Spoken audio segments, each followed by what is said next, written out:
Assalamualaikum warahmatullahi wabarakatuh. Selamat pagi dan salam sejahtera untuk kita semua. Apa kabar siswa-siswi SMP kelas 8? Berjumpa lagi dengan saya Ibu Rinda Murwani dalam kelas online PPKN. Pada pagi hari ini kita akan belajar bab 4 dengan judul Semangat Kebangkitan Nasional tahun 1908. Puji syukur kita kepada Tuhan Yang Maha Esa yang telah menjadikan bangsa Indonesia menjadi bangsa yang bebas dan merdeka. Kebebasan dan kemerdekaan bangsa Indonesia selain anugerah dari Tuhan Yang Maha Esa juga merupakan hasil dari perjuangan bangsa Indonesia. Kesadaran bangsa Indonesia untuk bangkit berjuang melawan penjajah seiring dengan lahirnya generasi muda yang terdidik dan peduli terhadap kemerdekaan Indonesia. Nah, marilah kita sama-sama kita belajar dari sejarah perjuangan bangsa Indonesia untuk mencapai kemerdekaan. Yang A, kita akan belajar kondisi bangsa Indonesia sebelum tahun 1908. Awal dimulainya penjajahan Belanda di Indonesia dimulai sejak didirikannya VOC pada tanggal 20 Maret tahun 1602.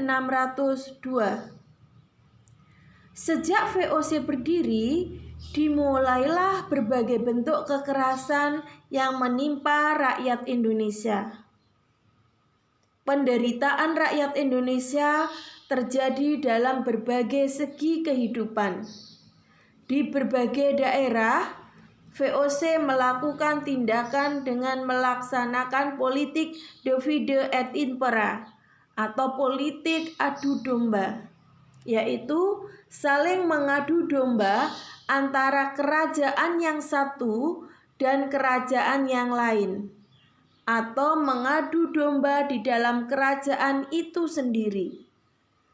Politik adu domba makin melemahkan kerajaan-kerajaan di Indonesia dan merusak seluruh sendi kehidupan masyarakat. Bangsa Indonesia semakin menderita ketika Daendels pada tahun 1808 sampai tahun 1811 berkuasa. Upaya kerja paksa atau rodi guna membangun jalan sepanjang Pulau Jawa yang kita kenal dengan Anyer Panarukan. Untuk kepentingan militer membuat rakyat semakin menderita. Penderitaan berlanjut karena Belanda kemudian menerapkan kultur stelsel atau tanam paksa. Peraturan tanam paksa diterapkan oleh Gubernur Jenderal Hindia Belanda Van den Bosch pada tahun 1828.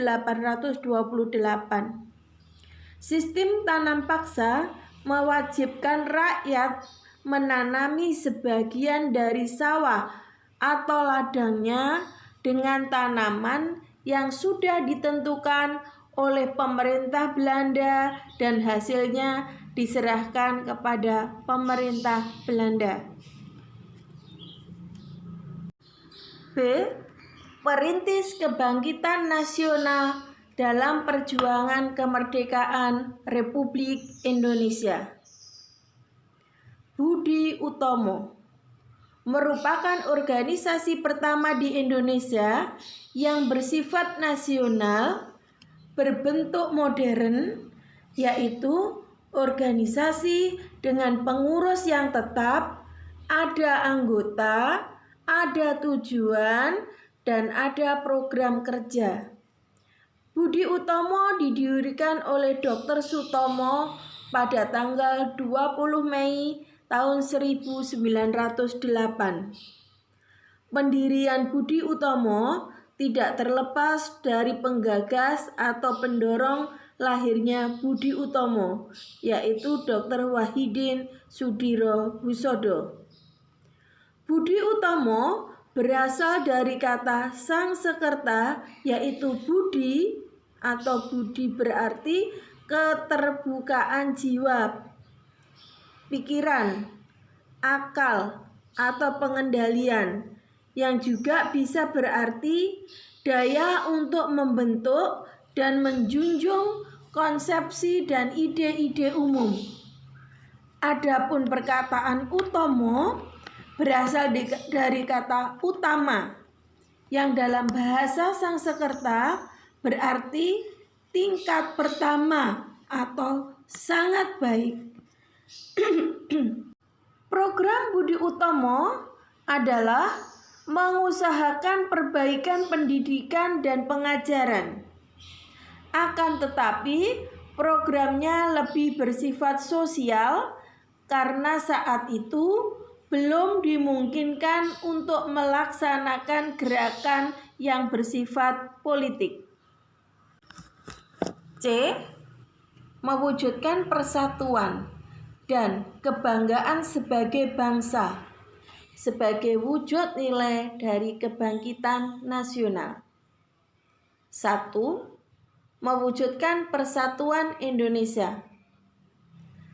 Berdasarkan istilah, persatuan dan kesatuan berasal dari kata satu, yang berarti utuh atau tidak terpecah belah. Persatuan dapat diartikan sebagai perkumpulan dari berbagai komponen yang membentuk menjadi satu. Sedangkan kesatuan merupakan hasil perkumpulan tersebut yang telah menjadi satu dan utuh.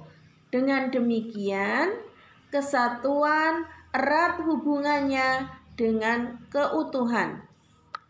Persatuan dan kesatuan mengandung arti bersatunya macam-macam corak yang beraneka ragam menjadi satu kebulatan yang utuh dan serasi. Tahap-tahap pembinaan persatuan bangsa Indonesia itu yang paling menonjol ialah sebagai berikut. A. Persamaan senasib. Perasaan senasib sebagai bangsa akan meningkatkan rasa persatuan dalam seluruh rakyat Indonesia. Perasaan senasib dapat muncul karena faktor keterikatan terhadap tempat kelahiran atau menghadapi suatu masalah tertentu. Dalam kurun sejarah, bangsa Indonesia pernah menjadi bangsa yang terjajah. Kondisi ini mendorong perasaan senasib bagi bangsa Indonesia. B. Kebangkitan nasional. Kebangkitan nasional adalah sesi pergerakan perjuangan bangsa Indonesia yang mulai menyadari kondisi dan potensi sebagai suatu bangsa. Kebangkitan nasional Indonesia dipelopori dengan kelahiran Budi Utomo pada tahun 1908. Ciri dari kebangkitan nasional adalah perjuangan bangsa Indonesia lebih diwarnai oleh perjuangan untuk kepentingan nasional, bukan hanya kepentingan daerah. C. Sumpah Pemuda. Sumpah Pemuda merupakan penegasan bagi bangsa Indonesia untuk mewujudkan sebuah negara yang memiliki identitas dan dicintai rakyatnya. D. Proklamasi Kemerdekaan. Proklamasi Kemerdekaan pada tanggal 17 Agustus tahun 1945 merupakan titik puncak perjuangan rakyat Indonesia. Peristiwa proklamasi kemerdekaan dan pengesahan Undang-Undang Dasar Negara Republik Indonesia tahun 1945 itu merupakan konsensus atau kesepakatan bangsa Indonesia bahwa pengaturan kehidupan berbangsa dan bernegara dilandasi oleh Pancasila dan Undang-Undang Dasar Negara Republik Indonesia tahun 1945. Disepakati mengenai bentuk negara, yaitu Negara Kesatuan Republik Indonesia, dan masyarakatnya berada dalam satu bangsa yang terdiri atas berbagai suku, ras atau etnis, budaya, agama, dan norma-norma kehidupan yang mencerminkan Bhinneka Tunggal Ika. Pancasila dan Undang-Undang Dasar 1945 merupakan konsensus nasional yang menjadi panduan penting dalam menjaga persatuan dan kesatuan bangsa Indonesia dalam perjalanan sejarah sampai saat ini. Berbagai peristiwa pengkhianatan berupa pemberontakan, gerakan separatis yang dilakukan oleh berbagai kelompok masyarakat untuk mengubah atau mengganti Pancasila dan Undang-Undang Dasar Negara Republik Indonesia tahun 1945 dapat diatasi khususnya oleh para pemuda. Para pemuda dengan semangat tanpa pamrih memperjuangkan kebangkitan dan kejayaan Indonesia sampai saat ini. Di sisi yang lain, kita juga dapat menyaksikan mulai lemahnya semangat pemuda dalam melaksanakan Pancasila dan Undang-Undang Dasar 1945. Kemunduran jiwa dan semangat kebangsaan pada diri pemuda, menurut dari laporan Kemenpora Republik Indonesia, itu ada 10 masalah pada generasi muda pada saat ini.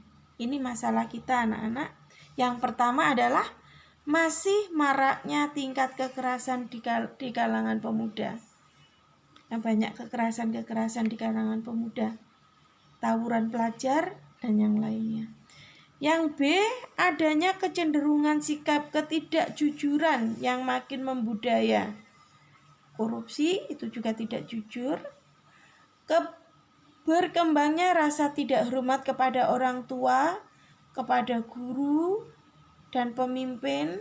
Ini banyak sekali di kalangan muda kita, itu yang harus kita benahi. Sikap rasa curiga dan kebencian antara yang satu dengan yang lain. Yang berikutnya adalah penggunaan bahasa Indonesia yang makin memburuk. Berkembangnya perilaku yang menyimpang di kalangan pemuda, ada narkoba, pornografi, porno aksi, dan lain-lain. Kecenderungan mengadopsi nilai-nilai budaya asing. Nah, nih suka dengan budaya asing, tapi dengan budaya kita sendiri kita melupakannya.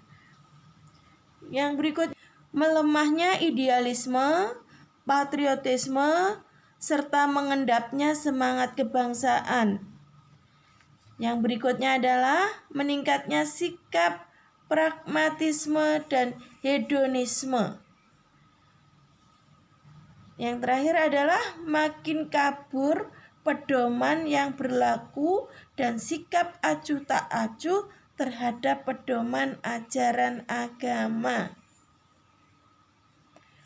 Lemahnya semangat juang dan munculnya berbagai masalah karakter tersebut pada dasarnya melemahkan tercapainya cita-cita nasional.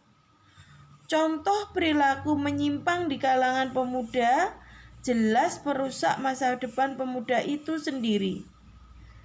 Pemerintah mencanangkan Indonesia Emas tahun 2025 Kalian yang pada saat ini berusia 13-14 tahun, pada tahun 2045 akan berusia 41 atau 42 tahun. Maka kalianlah yang akan menentukan keberhasilan Indonesia Emas tersebut. Tentunya keberhasilan tersebut tidak didapat tiba-tiba, melainkan melalui kerja keras dan cerdas yang dilakukan mulai sekarang ini. Contoh sikap positif yang berkaitan dengan nilai-nilai kebangsaan yang terkandung dalam Undang-Undang Dasar Negara Republik Indonesia tahun 1945 adalah sebagai berikut. 1. Nilai religius. Nilai religius ini meliputi A. Percaya dan takwa kepada Tuhan Yang Maha Esa sesuai dengan agama dan kepercayaannya masing-masing menurut dasar kemanusiaan yang adil dan beradab. B. Hormat dan menghormati serta bekerja sama antara pemeluk agama dan penganut-penganut kepercayaan yang berbeda-beda sehingga terbina kerukunan hidup. C. Saling menghormati kebebasan menjalankan ibadah sesuai dengan agama dan kepercayaannya masing-masing. D. Tidak memaksakan suatu agama atau kepercayaannya kepada orang lain. 2. Nilai kemanusiaan yang meliputi A. Mengakui persamaan derajat, persamaan hak, dan persamaan kewajiban antara sesama manusia. B. Saling mencintai sesama manusia. C. Mengembangkan sikap tenggang rasa. D. Tidak semena-mena terhadap orang lain. E. Menjunjung tinggi nilai kemanusiaan. F. Gemar melakukan kegiatan kemanusiaan. G. Berani membela kebenaran dan keadilan. H. Bangsa Indonesia merasa dirinya sebagai bagian dari masyarakat dunia internasional dan dengan itu harus mengembangkan sikap saling hormat menghormati dan bekerja sama dengan bangsa lain. 3. Nilai produktivitas, yaitu perlindungan terhadap masyarakat dalam beraktivitas menuju kemakmuran. B. Sarana dan prasarana yang mampu mendorong masyarakat untuk kreatif dan produktif. Terciptanya undang-undang untuk meningkatkan kesejahteraan masyarakat. 4. Nilai keseimbangan. A. Menjalankan hak dan kewajiban sebagai warga negara yang profesional, tidak memaksakan kehendak, saling toleransi, tolong-menolong, rukun, damai, menghormati perbedaan agama dan kepercayaan, persahabatan, serta membela dan melindungi yang lemah. B. Keseimbangan antara kehidupan jasmani dan rohani. E. Nilai demokrasi. Kedaulatan berada di tangan rakyat berarti setiap warga negara memiliki kebebasan yang bertanggung jawab terhadap penyelenggaraan pemerintahan sehingga dapat terwujud persatuan dan kesatuan Indonesia. Pilar utama dalam pembangunan persatuan dan kesatuan bangsa dalam masyarakat adalah sebagai berikut. Rasa cinta tanah air, memiliki jiwa patriotisme bangsa, tercapainya kesejahteraan bagi seluruh rakyat Indonesia, pemahaman yang benar atas realita adanya perbedaan dalam keberagaman, tumbuhnya kebanggaan sebagai bangsa Indonesia. F. Nilai kesamaan derajat. Setiap warga negara memiliki hak, kewajiban, dan kedudukan yang sama di depan hukum. Masyarakat menilai bahwa upaya penegakan hak asasi manusia yang paling menonjol adalah penegakan hak mengeluarkan pendapat, kebebasan beragama, perlindungan dan kepastian hukum, serta bebas dari perlakuan tidak manusiawi. Hak untuk mendapatkan kehidupan yang layak, mendapatkan pendidikan dan pelayanan kesehatan, serta rasa aman dari ancaman dan ketakutan. G. Nilai ketaatan hukum. Setiap warga negara tanpa pandang bulu wajib untuk mentaati setiap hukum dan peraturan yang berlaku. Begitupun terhadap lembaga-lembaga penegak hukum, agar lebih independen dan tidak terkontaminasi dengan kekuasaan atau politik praktis, agar adanya persamaan di depan hukum, equality before the law, dapat terwujud. 2. Kebanggaan sebagai bangsa Indonesia. Anak-anak sekalian, kita generasi muda Indonesia harus bangga menjadi bangsa Indonesia. Alasan utama kita bangga menjadi bangsa Indonesia adalah karena kita lahir dan besar di negara Indonesia tercinta. Oleh karenanya, kita harus mempertahankan Negara Kesatuan Republik Indonesia. Modal utama untuk tetap tegaknya Negara Kesatuan Republik Indonesia adalah persatuan dan kesatuan di antara bangsa Indonesia. Persatuan sebagai bangsa itu tidak akan kuat apabila kita tidak memiliki kebanggaan terhadap Negara Kesatuan Republik Indonesia. Bangga sebagai bangsa dan bertanah air Indonesia dapat kita wujudkan dalam bentuk merasa besar hati dan merasa bahagia atau merasa gagah menjadi bangsa Indonesia. Keunggulan-keunggulan yang dimiliki oleh bangsa Indonesia yang bisa kita banggakan di antaranya adalah 1. Jumlah dan potensi penduduknya yang cukup besar, yaitu menempati urutan keempat di dunia setelah RRC, India, dan Amerika Serikat. 2. Memiliki semangat kebangkitan nasional dan sumpah pemuda yang mendorong bangsa Indonesia menjadi salah satu negara pertama yang melepaskan diri dari penjajahan. 3.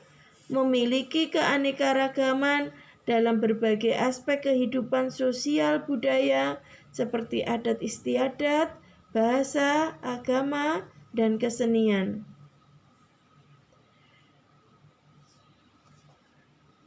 Semboyan Bhinneka Tunggal Ika menyatukan bangsa Indonesia. 5. Bangsa Indonesia memiliki tata krama atau keramahan yang tidak dimiliki oleh bangsa lain. 6. Letak wilayah Indonesia yang sangat strategis antara 2 benua dan 2 samudra. 7. Keindahan alam Indonesia yang tidak disangsikan lagi. Keindahan flora dan faunanya juga menjadi kebanggaan kita. 8. Wilayah darat dan laut Indonesia sangat luas. Ini yang menjadi modal bagi kesejahteraan bangsa Indonesia. 9. Tanahnya yang sangat subur dan kaya akan sumber daya alam. Pada saat ini, torehan prestasi anak Indonesia di berbagai bidang lebih banyak lagi dan sangat membanggakan. Silahkan anak-anak kalian pelajari lebih jauh berbagai prestasi yang diraih oleh anak-anak Indonesia dalam berbagai bidang. Pelajari bagaimana prestasi itu diraih dan bagaimana cara kalian untuk menciptakan prestasi yang dapat membanggakan keluarga kita, sekolah, dan masyarakat kita. Anak-anak sekalian, bangsa Indonesia merupakan bangsa yang besar dan kita banggakan. Kalau bukan kita, siapa lagi yang akan membanggakannya? Apabila sesuatu yang buruk atau negatif terjadi di Indonesia, kita semuanya berusaha untuk mencari solusinya tanpa menjelek-jelekkan bangsa sendiri. Apabila prestasi yang diraih, sepatutnya kita bangga dan mensyukurinya sebagai perwujudan rasa cinta tanah air atau nasionalisme. Rasa nasionalisme yang tinggi akan membawa kita menjadi bangsa yang lebih baik dengan terus berkarya dan membangun kebanggaan untuk bangsa dan negara tercinta Indonesia. Anak-anak sekalian, demikian pembelajaran kita pada saat ini. Terima kasih. Sampai bertemu di pembelajaran berikutnya dalam kelas online PPKN. Terima kasih. Selamat pagi. Assalamualaikum warahmatullahi wabarakatuh.